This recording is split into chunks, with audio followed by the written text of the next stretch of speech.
Markets are more than just numbers. They're reflections of sentiment, policy, and timing.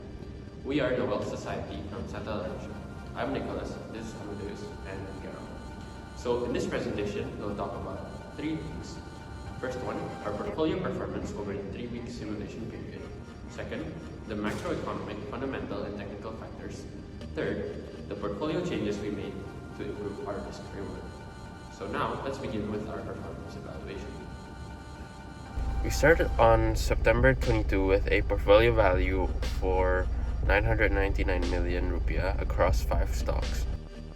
By October 10, our portfolio fell by 4.71%, while the IHSG index rose over 2.71%, meaning that we underperformed the benchmark by 7.42%. The BRI dropped around 10% despite receiving 55 trillion rupiah in government allocation, since the funds required low-rate lending, which might pressure NIMs and margins. So there's also the foreign outflows, which put immense selling pressure. While BBCA, on the other hand, fell 4.21%, but due to a lesser extent. As a private bank with a more diversified loan base and stronger capital position, it was less exposed to government lending requirements. However, it was still affected by sector-wide risks of sentiment and its premium valuation, which made investors more cautious amid the short-term weakness in the banking sector. Telecom fell by 5.59%, possibly due to flat revenue growth and high capex. ASI or ASII was our best performer, up to 3.51%, probably due to the strong auto and industrial cycles and the uptrend it's currently on. Ali or AALI was up slightly with a 0.32% gain, though it was a bit high in volatility. So overall, our underperformance came from banking concentration and its current sector weakness, as well as limited diversification. From this, we learned that even fundamentally strong picks can underperform short-term because of poor sentiment. This is why position sizing and diversification are crucial.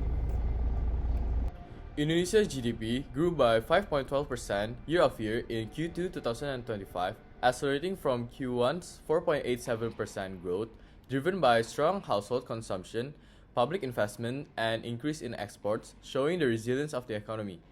Furthermore, the OECD revised growth forecast upward to 4.9%, a 0.2% increase from its June projection, supported by Indonesia's bank 25 BPS rate cut to 4.75%, stimulating credit and activity. However, the rupiah has weakened around 3% year-to-date, raising import costs and inflation risks. So, what does any of this mean for our portfolio? Lower rate cuts are positive for banks by supporting credit growth and reducing loan loss provision risk. However, it can also negatively impact banks short-term as NIMs can be compressed. A weaker rupiah benefits exporters and domestic-focused sectors, benefiting the ASAI and ICBP. However, it also challenges companies with high import dependency like AALI and increased cost pressures. To adapt to these macroeconomic factors, we decided to reallocate 3 of our holdings to make our portfolio more balanced between growth and defensive stability. So next, let's discuss the fundamentals and technicals of our new portfolio holdings and how we adjusted it to improve our risk to reward. Ignore the face. Our strategy is guided by 3 aspects. We focus on undervalued names with upside potential, reduce exposure to overvalued stocks to improve margin of safety, and we maintain a balance of defensive and cyclical exposure to improve diversification. So for our previous portfolio closing value, it is Bank BRI planned at 30% with 268,933,000 rupiah. And then we have Bank BCA at 25% with 239,760,000 rupiah. And then next we have Astra International with 15% allocation with 155,170,000 rupiah. And we also have Telkomsel with 189,888,000 rupiah with 20% allocation. And then lastly, we have AALI with 99,840,000 rupiah with a 10% allocation. Now, for our new portfolio's holdings, we intend to still keep Bank BRI. We still hold high conviction for it despite it being our worst performer because it is nearing its 15-year support in technicals, and it has strong fundamentals like an ROE of around 20%, large microloan exposure, and attractive valuations relative to peers and historically, as it is roughly 2 standard deviations below its historical mean, showing limited downside with high upside potential. We have also kept in mind that there are risks to be considered like net interest margin compression and rising non-performing loans if rural consumption weakens. That's why we have decided to trim it from 30% to 22% to reduce overconcentration, and we plan to remove Bank BCA with Bank Mandiri.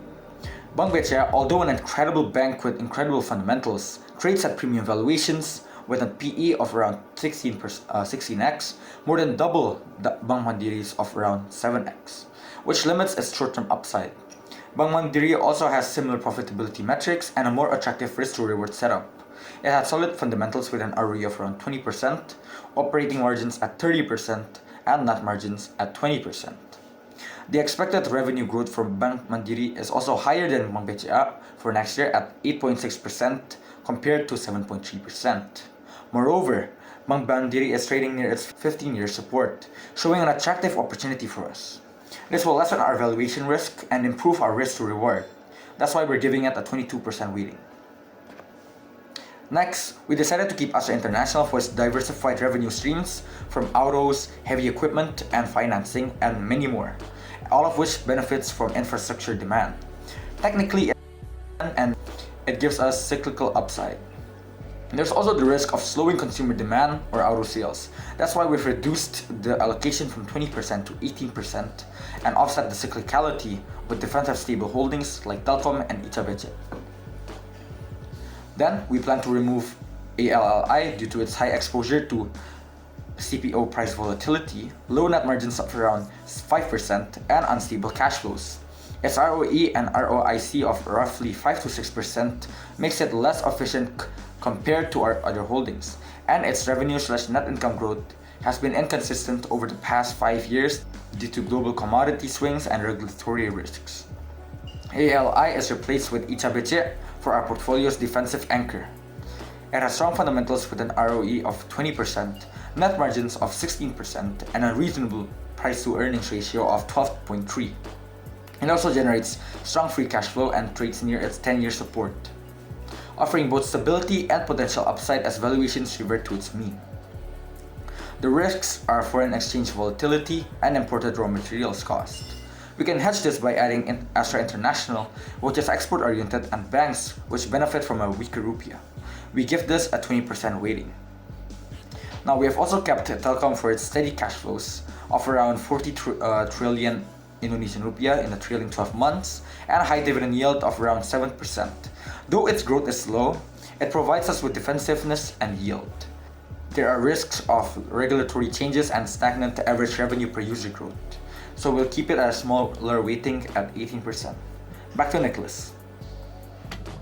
So basically, we dropped Ali due to volatility and weak margins, swapped BBCA with BMRI for better valuation and risk reward, added ICBP for stability, trimmed BBRI for diversification, and we kept Telkom and ASI for a cyclical and defensive balance. So this results in a more diversified, high conviction, strong fundamental portfolio that balances high growth and cyclicality.